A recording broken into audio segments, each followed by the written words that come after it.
When France sneezes, Europe catches a cold. A metaphor said by Metternich, chancellor of Austria, that accurately illustrates the state of 19th century Europe. Under the impact of industrialization and a rapid urbanization, revolutionary ideas burgeoned by the French revolutions in the Napoleonic years were spreading across Europe faster than ever. Revolutions erupted all throughout the European continent, in France, Italy, Austria and Prussia, to name but a few.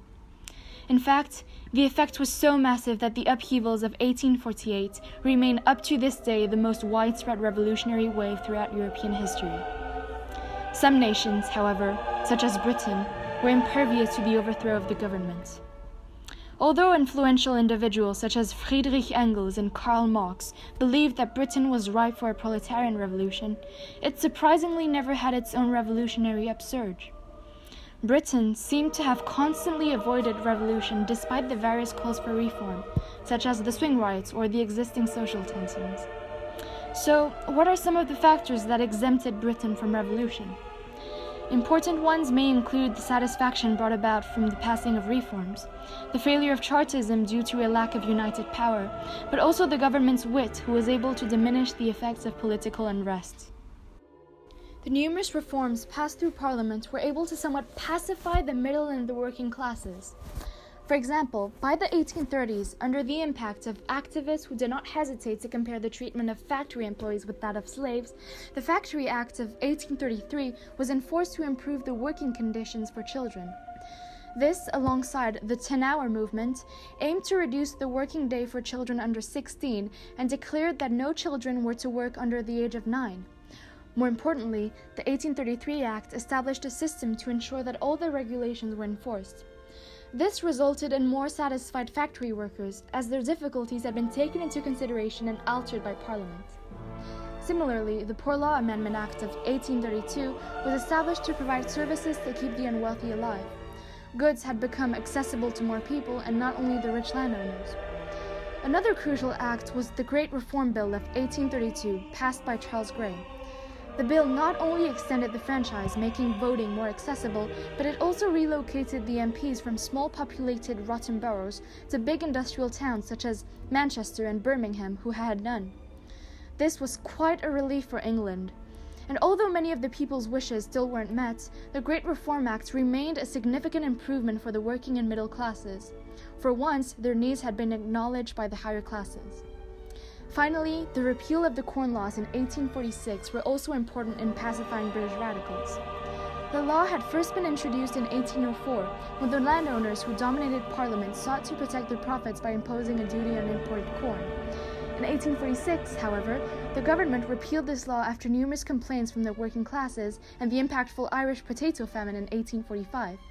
This resulted in cheaper bread prices and gave the poor a big breath of fresh air after years of near starvation. Another significant reason why Britain was exempted from revolution in 1848 was the failure of the Chartist movement. Chartism first emerged as a delightful little threat to the government. Arguably, it surpassed all other movements and had great potential, numerous supporters, and the ability to achieve change. It could have known consistent success had it been a more unified power. Indeed, the main support base of the movement came from working-class industrial areas, abundant in northern England, a region where people were dedicated to many popular acts such as the Poor Laws.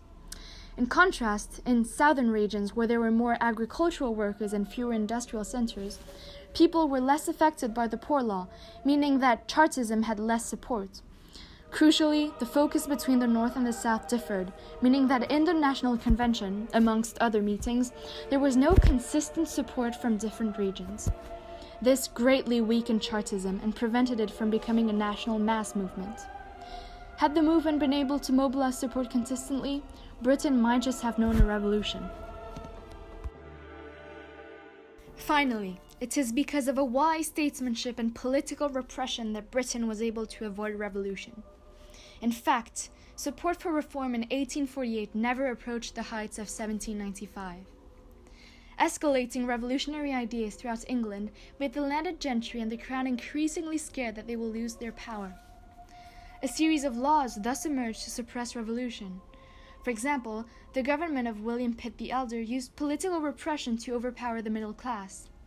The passing of the law of treason made it impossible to hold public meetings in support of reform. In addition, since 1794, the act of arrest became much simpler. Political leaders could be locked up with no trial. The British government also assembled an extensive spy network. Radical leaders were easily caught, then driven underground or executed amid a blaze of publicity designed to confirm the government's control of the situation. Although support for parliamentary reform never disappeared, Britain's wise statesmanship was able to amplify paranoia amongst the revolutionaries and diminish radical activities such as the Cato Street conspiracy or the attack of the King's carriage in 1795.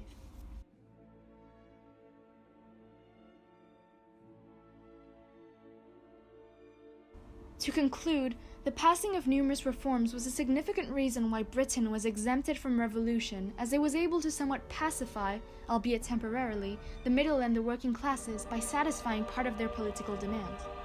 Further, the failure of Chartism was equally as crucial, as supporters had no unified aim across Britain, thus divorcing the movement from its true potential to achieve revolutionary change.